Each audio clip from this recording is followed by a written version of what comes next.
Hindi class में आप सभी लोगों का स्वागत है। बच्चों, आज हम कक्षा 11 यूपी बोर्ड से जो प्रयागह पाठ है, उसमें से हम प्रश्नोत्तर पढ़ेंगे। प्रयागह पाठ के जो साहित्यिक वर्ग के बच्चे हैं, उनके लिए ये 2-2 नंबर के 2 प्रश्न आते हैं और 4 नंबर का टोटल प्रश्न होता है। तो ये परीक्षा में बहुत ही इम्पोर्टेंट पाठ है, आपका पहला ही पाठ है प्रयागह।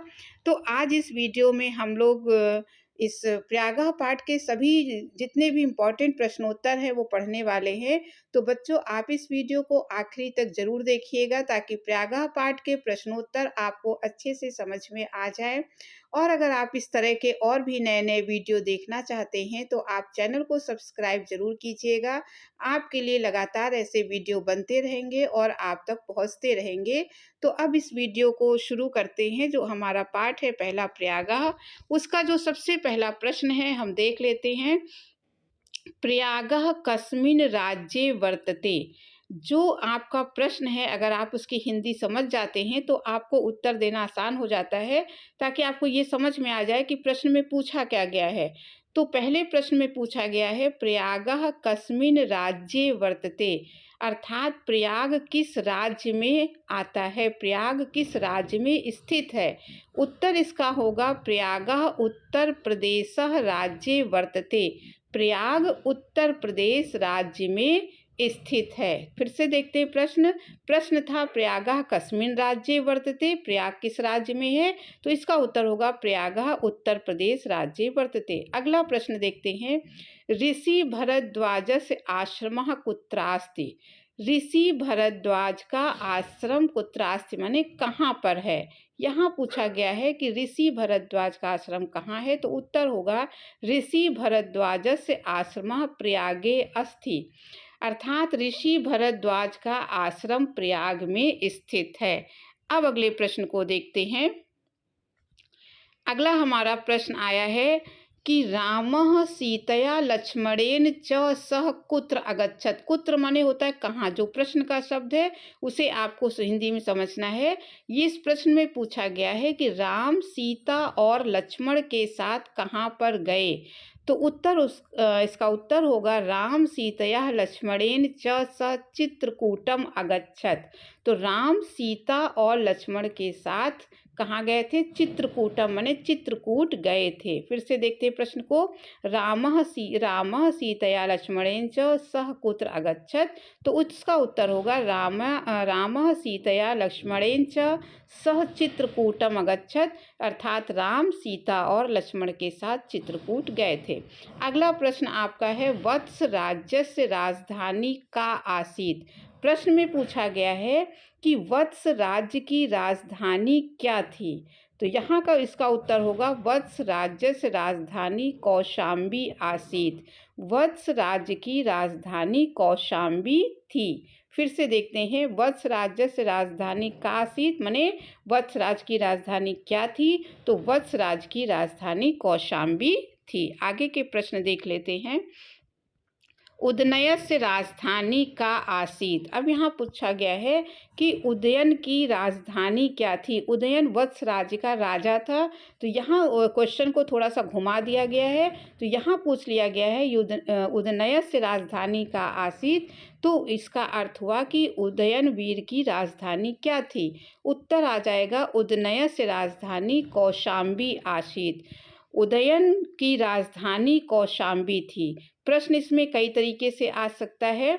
अगला प्रश्न हम देखते हैं। वत्स राज्यस्य शासकः कः आसीत्। देखिए उसी में से फिर प्रश्न घूम के आया है कि वत्स राज्य के शासक कौन थे, तो वत्स राज्यस्य शासका महाराज उदयन आसीत्। वत्स राज्य के शासक महाराज उदयन थे। ये प्रश्न देखिए 3 तरीके से वही बात पूछी गई है। वत्स राज्य की राजधानी कौन सी, तो कौशाम्बी थी। और वत्स राज्य के शासक कौन थे, तो उदयनवीर थे। और उदयन की राजधानी कौन सी, तो कौशाम्बी थी। तो इस तरीके से घुमा घुमा के प्रश्न आएंगे। अब आगे देखते हैं। अगला हमारा यहाँ पर जो प्रश्न है वो है गंगा यमुनयो संगमः कुत्रास्ति, अर्थात गंगा यमुना का संगम कुत्रास्ति माने कहाँ है, तो उत्तर होगा प्रयागे गंगा यमुनयो संगमः अस्ति। प्रयाग में गंगा यमुना का संगम है। क्योंकि प्रश्न पाठ का नाम प्रयाग है तो बहुत सारे प्रश्नों के उत्तर प्रयाग के नाम से ही आएंगे। तो गंगा यमुनयो संगमा कुत्रास्ति, कहाँ पर है गंगा यमुना का संगम? तो प्रयागे गंगा यमुनयो संगमा आसीत्, तो प्रयाग में गंगा यमुना का संगम है। अगला प्रश्न, कह प्रयागस्य नाम इलाहाबाद इत्यकरोत्। प्रश्न पूछा गया है कि प्रयाग का नाम इलाहाबाद किसने किया था? प्रयाग को पहले इलाहाबाद कहा जाता था, तो यहाँ प्रश्न है कि इलाहाबाद नाम किसने रखा था? तो अकबरः प्रयागस्य नाम इलाहाबाद अकरोत्। इलाहाबाद जो है अकबर ने अपने इलाही धर्म के अनुसार उसका नाम उन्होंने इलाहाबाद रखा था, तो इलाहाबाद नाम अकबर ने रखा। अब आगे के प्रश्न को देखते हैं। अब अगला देखिए हमारा यहाँ पर प्रश्न आता है। अगला प्रश्न है, भारतस्य स्वतंत्रता आंदोलनस्य किम नगरम प्रधान केंद्रम आसीत्। भारत की स्वतंत्रता आंदोलन में कौन सा नगर प्रधान केंद्र था? इसका उत्तर होगा भारतस्य स्वतंत्रता आंदोलनस्य प्रयाग नगरम प्रधानम केंद्रम आसीत्। भारत के स्वतंत्रता आंदोलन में प्रयाग नगर जो है उसका प्रधान केंद्र था। अगला प्रश्न हमारा है, चंद्रशेखरस्य उपनाम किमासीत्। प्रश्न पूछा गया चंद्रशेखर का उपनाम क्या था? उत्तर है चंद्रशेखरस्य उपनाम आजाद इति आसीत्। चंद्रशेखर का उपनाम आजाद था। अगला प्रश्न देख लेते हैं।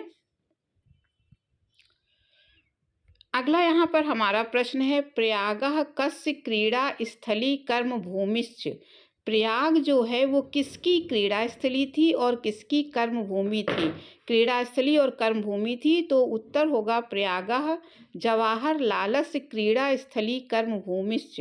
प्रयागः जवाहरलाल नेहरू की क्रीड़ा स्थली और कर्म भूमि थी। अगला प्रश्न है, उत्तर प्रदेशस्य उच्च न्यायालयम कुत्र अस्ति। अर्थात उत्तर प्रदेश का उच्च न्यायालय कुत्र माने कहाँ पर है?